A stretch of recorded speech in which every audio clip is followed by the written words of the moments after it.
This channel is all about real stories of courage. Subscribe so you never miss one. A forgotten evening near Coronado, long before dawn touched the Pacific, that truth was tested. In a dim bar filled with loud voices, brittle pride, and unchecked arrogance. She walked in alone. Lieutenant Commander Elena Ward, a woman known on paper only as a logistics advisor, took a seat at the counter. She looked ordinary, slight, calm, unremarkable to the untrained eye.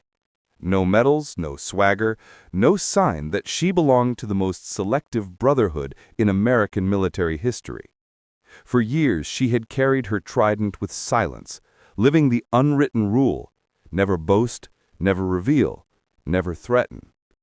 Her power was meant for battlefields, not bars. At a corner table, 3 Marines, young, restless, towering in confidence, noticed her alone. Their leader, Staff Sergeant Cole Maddox, carried himself with the type of arrogance earned not through mastery, but through getting away with too much for too long. He nudged his buddies. "Watch this," he said, the trademark prelude to poor decisions. They approached from behind, boxing her in, not violently, but with the lazy entitlement of men who had rarely been challenged. Their voices rose with the false charm of forced conversation. She tried courtesy. She tried to leave. They blocked her path. Then Maddox leaned in close, smirking. "No one's coming to save you now," he whispered. He had no idea at all, who stood in front of him. What happened next took less than 5 seconds. A bar filled with noise, laughter, and clinking glasses suddenly froze under the crackling tension of a single mistake crossing its limit. Maddox reached for her wrist. He touched her for less than a breath. A sharp shift, a blur more than a movement, cut through the air. Glasses rattled, a stool toppled. Before the Marines understood the world had changed, the staff sergeant was already on the ground, face pressed against tile, arm pinned in a lock, so precise it silenced even his instinct to scream. His 2 friends lunged. Another flash, 2 controlled impacts, fast and surgical. The first Marine collapsed backward, gasping from a perfect solar plexus strike.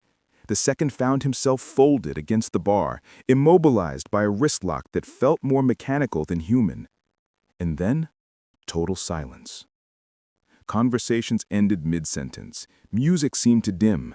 Every witness stared at the woman who had moved like falling lightning. Elena stepped back, calm, breathing steady. The Marines hadn't even seen her begin. The bartender, a retired sailor with more years than hair, was the first to exhale. "Sweet mother of mercy," he whispered. Maddox struggled to sit up, shock overpowering pride. His face flushed red, not from pain, but from humiliation. He looked at her, confusion overwhelming fury. What are you?" he stammered. Elena didn't answer. She simply adjusted her sleeve and stepped away, as if nothing about the moment required explanation. But the room wasn't done with her. At the back wall, a senior officer had been watching the entire scene unfold. Colonel Henry Turlough, a decorated Marine aviator, respected, feared, and known for his intolerance of disrespect, approached with slow, deliberate steps. The crowd parted for him, as though the air itself moved aside. "Elena Ward," he said, not loudly, but with the weight of someone who already knew the truth. "You weren't supposed to be here tonight." She met his gaze without flinching. "Neither were they, sir." He looked down at the 3 Marines, now sitting upright, but avoiding eye contact. Their confidence, their armor had been stripped clean. Then Turlough turned to the room. "Listen well. What you witnessed tonight is not a bar fight. It's what happens when arrogance mistakes silence for weakness." He faced Maddox specifically. "You brag about toughness. You confuse intimidation with strength. But strength never starts a fight. It ends one." The staff sergeant lowered his head. The lesson landed deeper than any bruise. Turlough shifted back to Elena. "You want to explain who you are?" She shook her head gently. "No, sir." The colonel didn't press. Instead, he offered a rare nod, one Marine giving silent respect to a warrior outside his branch. To the stunned crowd, he added, "If you ever think skill has a gender, a size, or a shape, remember this night, and remember that the most dangerous people in uniform are the ones who never need to announce it." The bar murmured in agreement. The moral was unmistakable. True strength does not boast, true power does not threaten, and dignity is the mark of a warrior. Arrogance, the mark of a coward. The story should have ended there.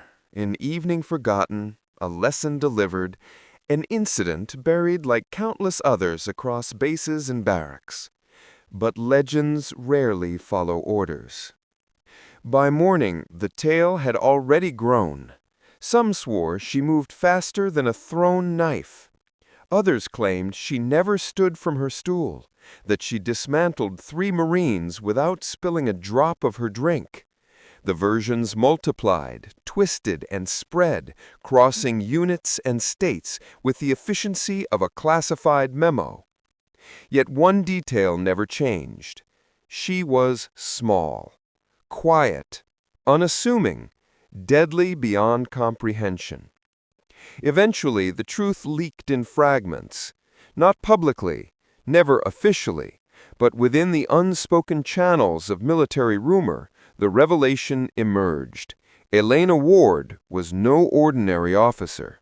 She was one of the few women ever to complete the Navy's most punishing pipeline.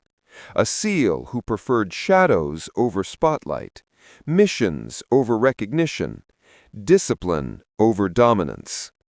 Years later, when young Marines retold the story to each other, they no longer spoke of Maddox's humiliation, they spoke of the lesson. Leadership instructors used her example to teach humility. Commanders quoted that night when explaining restraint, respect, and the danger of misjudging quiet professionals. And across bases, whenever someone bragged too loudly about being the toughest in the room, someone inevitably replied, "Careful, she might be behind you." As for Elena Ward, when asked about it years later, she offered only a single line, a sentence that became the unofficial creed of every quiet warrior. "If you need to prove your strength, you don't have any."